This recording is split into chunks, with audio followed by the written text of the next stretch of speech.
ये जो क्वेश्चन है ये बहुत इंपॉर्टेंट है, एग्जाम की दृष्टि से तो बहुत इंपॉर्टेंट है। तो मैं आपको बताता हूँ इस क्वेश्चन में क्या राज छिपा है। देखिए, ये कह रहे हैं किसी वस्तु के बिक्री मूल्य में 162 की वृद्धि कर देने पर उसकी 19% की हानि 17% के लाभ में बदल जाती है। मतलब पहले 19% की हानि हो रही थी और अब 17% का लाभ होने लगा बढ़ाने पर। तो कह रहे हैं वस्तु का लागत मूल्य बताओ। तो पहले आपको हम कुछ कॉन्सेप्ट बताते हैं। जैसे एक पॉइंट हम लेते हैं सीपी, इसे कॉस्ट प्राइस कहते हैं, और एक लेते हैं एसपी, इसे सेल प्राइस कहते हैं। जब सीपी से कम में बेचा जाता है तो हानि होती है, ध्यान देना। और जब सीपी से ज़्यादा में बेचा जाता है तो उसे क्या होता है, लाभ होता है। ठीक है। अच्छा, अब इसने कहा कि सीपी जो भी था, ध्यान देना, उस पर जब वो कुछ अलग एसपी पर बेचा तो उसे पहली बार 19% की हानि हुई। मतलब वो जो भी दाम बेचा होगा उस पर 19% का लॉस हुआ था उसे। लेकिन हुआ क्या कि इस पुराने विक्रय मूल्य को उसने इतना बढ़ा दिया, 162 बढ़ा दिया।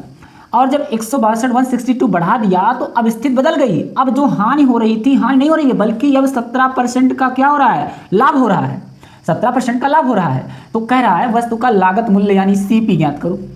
तो ध्यान से सुनो, अब यहां पर हम ना डायरेक्ट क्वेश्चन को नहीं लगा सकते, इस क्वेश्चन को रिलेट करना पड़ेगा। तो यहां पर आज का जो कॉन्सेप्ट है रिलेट करने की बात है। रिलेट कैसे करें, देखो, अगर हम सीपी से 19 पीछे गए और सीपी से 17 आगे आए तो अगर हमने कहा हम कितना डिफरेंस कवर किए तो हमारा जो डिफरेंस हुआ वो 19 इधर 17 इधर मिलकर हो गया 916 यानी 36%। डिफरेंस कितना आया, 36%। और यहाँ जो दाम बढ़ाया गया वो डिफरेंस कितना आया, यहाँ से लेकर यहाँ तक 162। तो ये वाला डिफरेंस इस वाले डिफरेंस के सेम सेम होना चाहिए, क्योंकि जितना यहाँ डिफरेंस आ रहा है वही डिफरेंस यहाँ कवर किया जा रहा है। तो कहीं ना कहीं ये 36% बराबर होना चाहिए किसके, 162 के। तो ये आपका कटेगा, 6 बार गया और 6 दूनाई 12, 6 सत्ते 42 हो जाएगा। और ये हो जाएगा कितना, 3 दूनाई 6, 3 नवा 27, यानी 2% का मान 9 आया। तो सीपी निकालना है तो सीपी 100% माना जाता है। तो उस 100% लाने के लिए यहाँ क्या होगा भाई, यहाँ 50 से गुणा होगा, 2 से 50 में गुणा होगा तभी 100 आएगा। तो यहाँ भी वही हाल कर देते हैं, 50 से गुणा